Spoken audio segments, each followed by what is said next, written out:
ஒரு விஷயத்த ஒருத்தவங்க தப்பா யூஸ் பண்ணாங்கன்னா யார் அந்த விஷயத்த தப்பா யூஸ் பண்ணாங்களோ அவங்க தான் பொறுப்பு. அந்த விஷயம் பொறுப்பு இல்லை. ஒரு காலத்துல ஃபேஸ்புக் யூஸ் பண்ணாத ஆளே கிடையாது.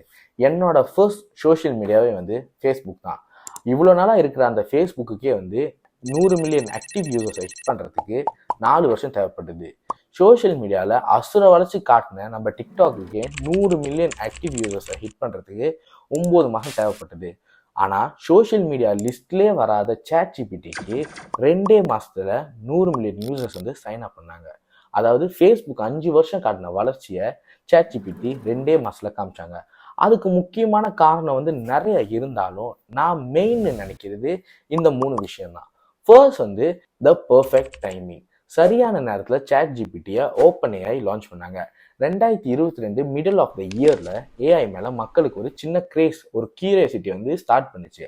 ஆனா அந்த டைம்ல வந்து சொல்லிக்கிற அளவுக்கு வந்து எந்த விதமான ஏஐ சர்வீஸும் கிடையாது.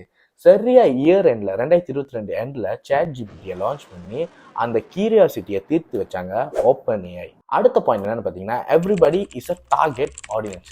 இப்போ நீங்க இந்த வீடியோ பாக்குறீங்கன்னா கண்டிப்பா வந்து உங்களுக்கு டெக் மேல இன்ட்ரெஸ்ட் இருக்கனால தான் இந்த வீடியோ பாக்குறீங்க. ஸோ என்னோட டார்கெட் ஆடியன்ஸ் யாருன்னு பார்த்தீங்கன்னா நீங்க தான். குக்கிங் பார்க்குற அம்மாவோ இல்லை கார்ட்டூன் பார்க்குற கிட்ஸோ வந்து என்னோட டார்கெட் ஆடியன்ஸ் கிடையாது. ஆனால் chatgptன்னு வரும்போது யாரு வேணாலும் யூஸ் பண்ணலாம்.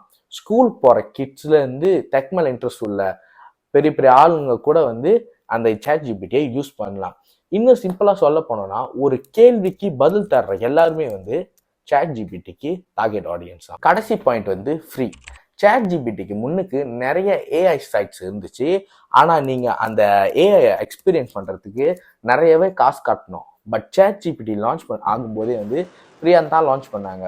ஸோ நிறைய யூசர்ஸ் இந்த ஆப்புக்குள்ளே வர்றதுக்கு இந்த ஃப்ரீ ஆப்ஷன் ரொம்பவே ஈஸியான ஒரு ஆப்ஷனாக இருந்துச்சு. அப்படிதான் 100 மில்லியன் யூசர்ஸ் வந்து நம்ம chatgptக்கு வந்து சேர்ந்தாங்க. chatgptயை ஓன் பண்ணுற கம்பெனியோட நேம் வந்து OpenAI. இந்த கம்பெனிக்கு ஃபண்ட் பண்ணி R&Dக்கு ஹெல்ப் பண்ணுறது நம்ம மைக்ரோசாஃப்ட் தான். இதுக்கப்புறம் வரக்கூடிய மைக்ரோசாஃப்ட் எட்ஜில், அதாவது கூகுள் மாதிரியே மைக்ரோசாஃப்டோட ஓன் சர்ச் இன்ஜின் தான் வந்து இந்த மைக்ரோசாஃப்ட் எட்ஜ். இந்த மைக்ரோசாஃப்ட் எட்ஜில் ஃபியூச்சர் அப்டேட்டில் வந்து chatgptயோட வந்து இன்ட்ராக்ட் பண்ண போகிறதா வந்து மைக்ரோசாஃப்ட் சொல்லியிருக்காங்க. chatgptயை இன்டென்ஸாக யூஸ் பண்ணுறவங்க இல்லை டே டு டே யூஸ் பண்ணுறவங்க அவங்களோட பிசியோட டிஃபால்ட் சர்ச் இன்ஜினா மைக்ரோசாஃப்ட் எட்ஜை மாற்றுவாங்க. ஸோ இது மூலமாக மைக்ரோசாஃப்ட் இன்டர்நெட் எக்ஸ்ப்ளோரரில் லாஸ் பண்ண யூசர்ஸை மறுபடியும் ரீகவர் பண்ண முடியும்னு நம்புகிறாங்க. இப்படியெல்லாம் மைக்ரோசாஃப்ட் சொல்கிற மாதிரி நடந்துட்டா கூகுளுக்கு ஃப்யூச்சரில் இது ஒரு பெரிய பிரச்சனையாக மாறும். ஏன்னா இப்போ கூகுள் யூசர்ஸ் சர்ச் பண்ணுற சர்ச் ஹிஸ்ட்ரியை வச்சு தான் கூகுள் அட்வர்டைஸ்மெண்ட் மூலயமா வந்து ரெவன்யூ பார்க்குறாங்க. இப்போ இந்த மைக்ரோசாஃப்ட் அப்புறம் chatgptயோட கொலாபரேஷன் ஃப்யூச்சரில் நம்ம கூகுளுக்கு இந்த சர்ச் ஹிஸ்ட்ரி மூலமாக வரக்கூடிய ரெவன்யூவை ரொம்பவே டிஸ்டர்ப் பண்ணும். இந்த மாதிரி எதுவும் நடந்துடக்கூடாதுன்னு கூகுள் ரெடி பண்ண ஒரு ஏஐ தான் நம்ம பாட். கூகுள் இந்த பாட்டை ரொம்ப ரொம்ப அவசரமாக வந்து பில்ட் பண்ணாங்க. இதோட ஃபங்க்ஷன் எப்படி இருக்கும்னு யோசிச்சிங்கன்னா நம்ம chatgpt மாதிரியே தான் இருக்கும். ஆனால் பாட்டில் இன்னும் கொஞ்சம் அட்வான்ஸ் ஃபீச்சர்லாம் வந்து நம்ம கூகுள் ஆட் பண்ணியிருக்காங்க.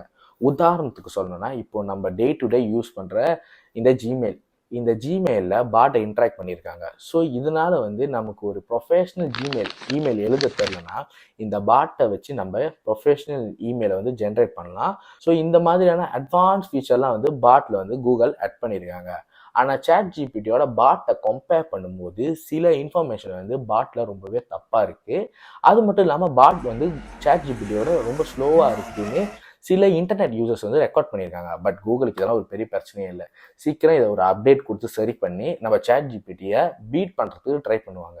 இப்போது இவங்க எல்லாரும் எதுக்கு இந்த ஏஐ மேலே வந்து ரொம்ப கவனம் செலுத்துகிறாங்க? நம்மளுக்கு நல்லது பண்ணவா? கண்டிப்பாக கிடையவே கிடையாதுன்னு அது நம்ம எல்லாருக்குமே தெரியும். இன்டர்நெட் ஸ்டார்டிங் ஸ்டேஜிங்கில் ஒரு பெரிய ரெவல்யூஷனை கிரியேட் பண்ணது இந்த சர்ச் இன்ஜின் தான். அதே மாதிரி இந்த ஏஐயும் ஃப்யூச்சரில் ஒரு மிகப்பெரிய ரெவல்யூஷனை கிரியேட் பண்ணணுன்னு இந்த டெக் ஜெயன் எல்லாம் நம்புகிறாங்க.